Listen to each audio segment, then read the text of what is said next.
Similarly to how we added numbers using base 10 blocks and thinking about regrouping, we're also going to regroup with subtraction. So just like with addition, we need to be careful about using the language of regrouping rather than like borrowing or slashing or things like that. So some phrases I often hear when I see students go to subtract 61 from 243 are things like 3 minus 1 is 2. 4 minus 6, we can't do that, so I need to walk next door to my neighbor, borrow 1 from 2. So the 2 becomes 1 and the 4 becomes 14. Now 14 minus 6 is 8, and 8, I have just 1 left over, 182. Now, while those kind of stories can be cute, they don't really make mathematical sense, because when I go next door to my neighbor and I borrow 1 from 2, then that 1 suddenly becomes 10. So really, when we go to explain subtraction of regrouping, when we need to regroup values, we can explain it using these base 10 blocks and attending to place value. So if I have 243, I can start out with 2 flats or 200s blocks, 4 bars or 10s bars, and 3 units or ones. We don't have to also model 61, because if we're subtracting, we can just remove 61 from the blocks that we currently have.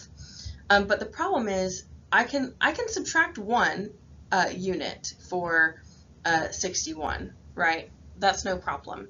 The problem arises when I need to subtract 6 10 bars. So if I want to subtract 6 10 bars, what I have to do is regroup my 100s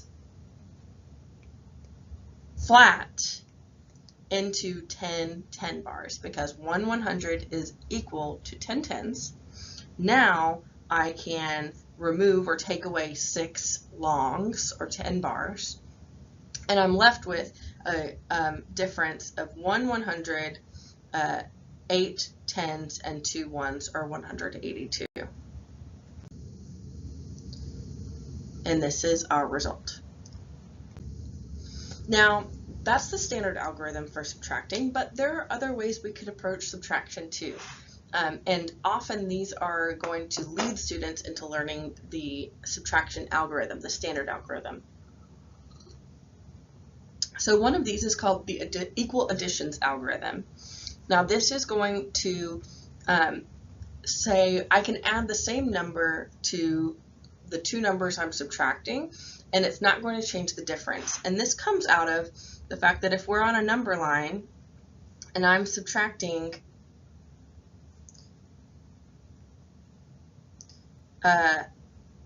163 from 255,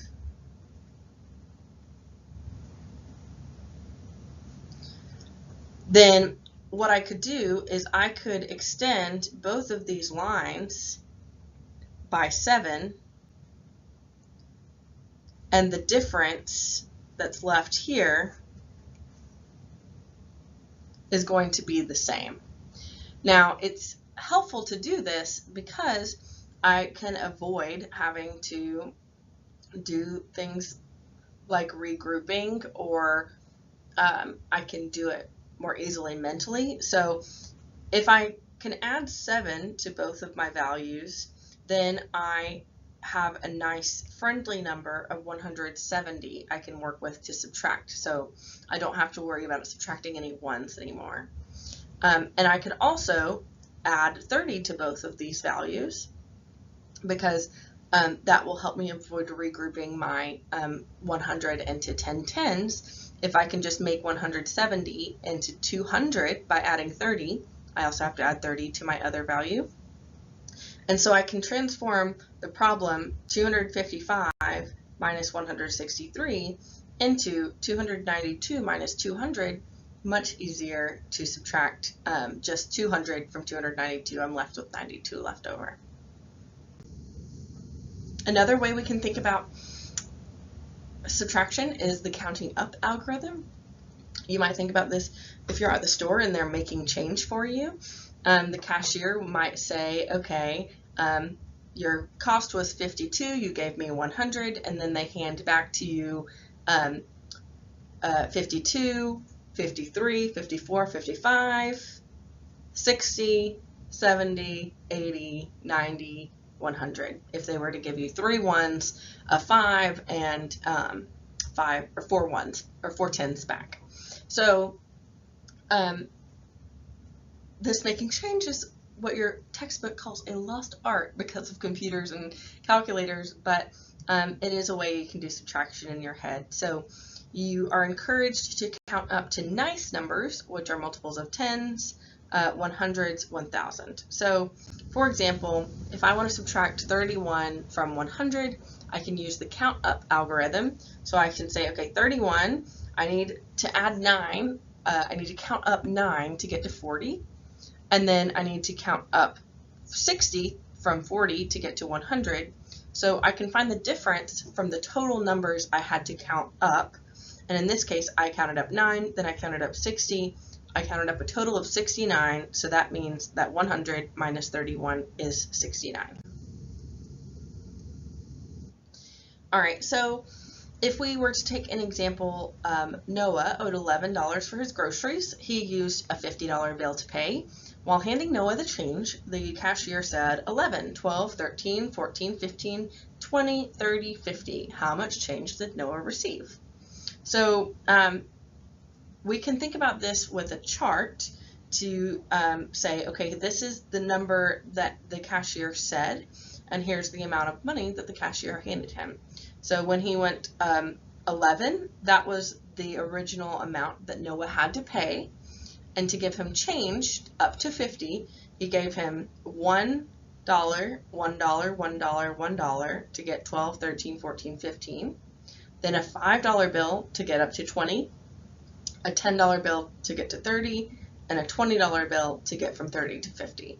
So the total amount of change that Noah received was 4 $1 bills, a $5 bill, a $10 bill, a $20 bill, a total of $39. So 50 minus $11 is $39, because when we added $39 to the original $11 cost, that was the $50 bill that Noah gave. Another algorithm is the trades first algorithm. So this is similar to the standard algorithm, except for we do all of the regrouping before we have to do any subtraction.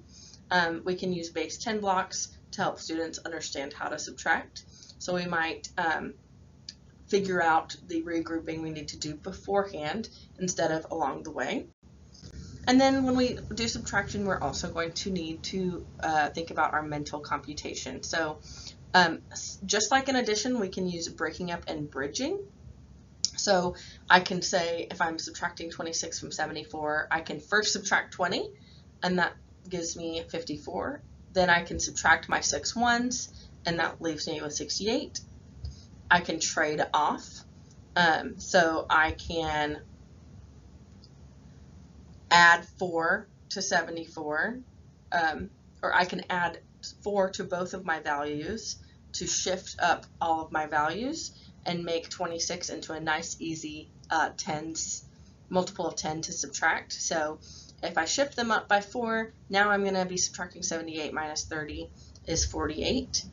And I could drop 0. So if I have numbers that are multiples of 10s or 100s, I can think about 7400 minus 600 as 74 minus 6, because I have 74 100s minus 6 100s. It gives me 6800, or 6,800.